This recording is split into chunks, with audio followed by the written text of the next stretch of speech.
Today I'm going to be going over 12 tips to lighten your backpacking load without needing to splurge on all that ultralight backpacking equipment. This is the second part in my series, Backpacking for Beginners, where I am giving a bunch of information to help you get on your first backpacking trip, or if you've been backpacking before, to help improve your trips, make them go more smoothly, and to make you feel more confident in the backcountry. Now, you may not get down to a sub 10 base weight or like an ultralight set with these tips, but if you're just starting out and you don't have ultralight gear, these tips will help shave off some of those ounces or pounds from your backpack. The first tip is to bring only dehydrated or calorie-dense foods.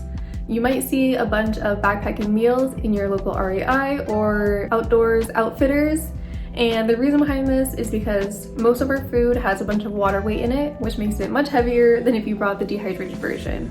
So if you can, bring dehydrated meals such as instant noodles, instant mashed potatoes, or instant oatmeal, or bring calorie-dense foods such as nuts, dried fruit, or beef jerky. Tip number 2 is to go cook-free. What I mean by this is to plan your meals so that you don't actually need to cook anything while you're out on the trail. This saves you the weight of your fuel canister, your stove, and your pot or any other cooking utensils that you might need to bring. Some examples of cook-free meals are things that you can rehydrate slowly while you're on the trail, such as chia puddings, or sandwiches, tacos, where you bring the ingredients and then you just assemble when you're hungry, or meals that you can bring pre-assembled like cold pasta salads. Now, note that because these foods are already hydrated, like they're not dehydrated foods, they will weigh more than the dehydrated counterparts, but you will overall save yourself weight from the cook system that you don't need to bring. My third tip is to bring a single-walled water bottle. This was actually a mistake that I made for the longest time. I was bringing an insulated water bottle with me because I wanted to have the coldest, crispiest water when I was at camp or when I was on the trail, and those water bottles are really, really heavy. So eventually I wisened up and I just brought a single-walled water bottle. Tons of people bring the plastic ones like Nalgene's or the REI, like the plastic ones you see at the checkout counter. Most likely anything you already have that's light is going to work just fine. Another backpacker favorite is to bring the Smart Water water bottles that are tall and skinny, and those are super light. They fit a bunch of water and they also fit perfectly with the Sawyer Squeeze water filtration system. My fourth tip is to leave the stuff sacks at home. Although they're pretty light, you probably have a stuff sack for everything. Your sleeping bag, your tent, your sleeping pad, maybe you bring a bag to organize your clothes or some other gear, and the weight does add up. So if you're really trying to shave off some ounces, just leave the stuff sacks at home. You can organize using rubber bands instead, especially if you want to keep all of your tent gear secured together, or just shove everything into your backpack, especially your sleeping bag. You can just shove it right into the bottom and you don't need the stuff sack. Tip number 5, and this is a big one, is to minimize the clothes that you bring. A big mistake that backpackers make, especially at the beginning, is to bring an outfit for every day. It's like you're going to Cabo for vacation and you want to bring like 2 outfits per day. What I recommend is actually to just bring 2 outfits for your entire trip. Essentially, you need a daytime set, which is what you're going to be hiking in and getting sweaty and dirty, and a nighttime set of clothing. This one stays clean. It's to keep you clean after you wipe yourself off or clean off at the end of the long sweaty day, and it keeps the inside of your sleeping bag clean. It might sound a little bit gross at first, but when you're out on the trail, everybody's dirty. Everybody's sweaty. It doesn't really matter. If you have a lake, you can take a dip and clean off a little bit. If you bring wet wipes, you can clean off a little bit. But for the most part, you just get dirty. That's the way that it is. Personally, I will bring a pair of underwear for each day because they're very lightweight. And sometimes I will bring an extra pair or 2 of socks in case they get wet, just because I don't want to be hiking in wet socks. Otherwise, just bring all the layers that you're going to need for day and night and leave everything else at home. My 6th tip is to bring sample-sized toiletries. If you're like me, you may have one too many steps in your skincare routine at home, but when you're on the trail, you're gonna wanna simplify. So save those little sample packets and little tubes of things that you get from Sephora or wherever else, and use them on your backpacking trips. Another thing that I like to do is to save the tiny tubs that come with eye creams or lip balms that come in a tub, and then I'll empty those out, clean them, and then I'll fill them with my moisturizer. That allows me to bring the same moisturizer that I use on a daily basis for the amount of days that I need. Whew, so much talking. Okay, we're halfway through the list. I'm gonna take a sip of coffee and then we're gonna continue on. Also, how cute is my mushroom cup? I'm obsessed with this recently.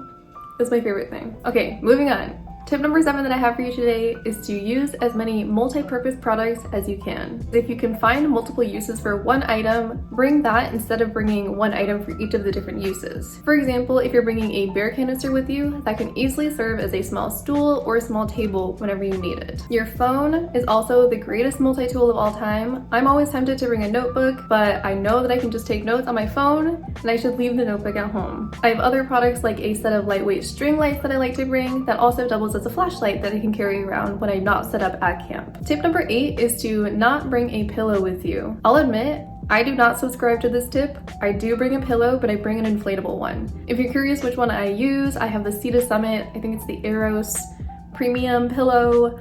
It's mostly inflatable and it has like a thin down layer on top. I absolutely love it. It has changed the game for me in terms of sleeping on the trail. I will leave it linked below if you're curious. But if you're not interested in purchasing an inflatable pillow right now, you can also just use your clothes as a makeshift pillow. Especially if you have a puffy jacket or sweatshirts, those can make a wonderful makeshift pillow, at least for a night or two. Tip number 9 is to bring a lightweight toothbrush.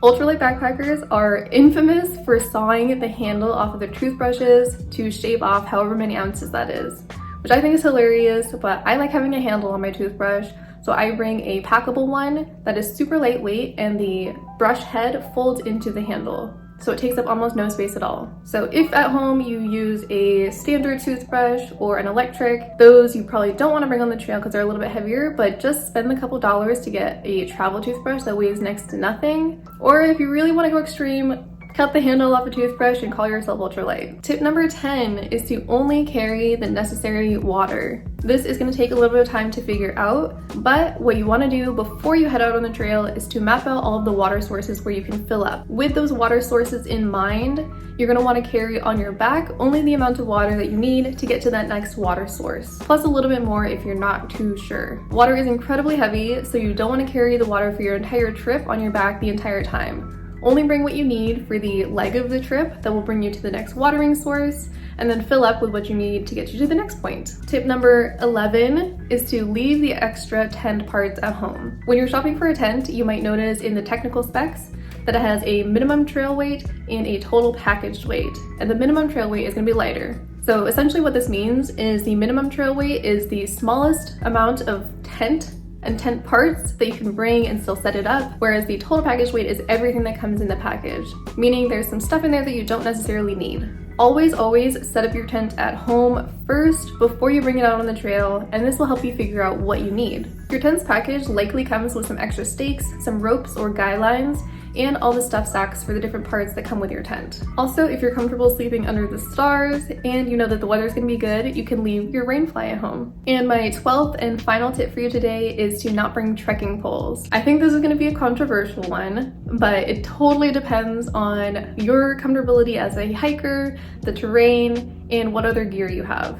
So I'll elaborate a little bit. For myself, I almost never use trekking poles, but I know some people that swear by them and would never go out on a backpacking trip or a hike even without them. For me, they mostly just get in the way, but if I was planning a trip that had trickier terrain or especially stream crossings, I would still bring trekking poles. So I'm not saying to leave them home every single time, but if you have a relatively flat, easy path that you're going on, you might not need them. Now, on the other hand, if you are bringing trekking poles with you, you can find a tent that uses the 2 trekking poles that you have as the supports. These tents tend to be way lighter because they don't have as many of the metal support rods in them because you'll be using your trekking poles. So keep those options in mind when it comes to bringing trekking poles. You know that you can save weight in a couple of ways, either bringing them with a lighter tent that will use them as supports, or leaving the trekking poles at home, or if you decide that you do want trekking poles, that is totally fine too. At the end of the day, you might just need them because of the terrain or the additional stability. Whew, we made it through the list. Alright, so that is all the tips that I have for you today. If you have any other questions about backpacking, please leave them in the comments below and I will address them as soon as I can, or I might even make another video for my Backpacking for Beginners series. If you want to see more content from me, I will put links in the description box below for my Patreon, which I've just launched, and for my email newsletter, which honestly I'm not sure when this video is going out, but my first email is going out on April 18th, which is the day after my birthday. So sign up for that below if you want to catch the next one. And with that, I will wish you the best of luck and safe travels on your next backpacking trip. If you do want some more information, I have a video here with 8 tips on how to pick the trail for your first backpacking trip, or you can check out this playlist of my Backpacking for Beginners series with a bunch of other information. Thank you so much for watching. Hit the subscribe button below to catch the next video in this series, and I will see you there. Take care.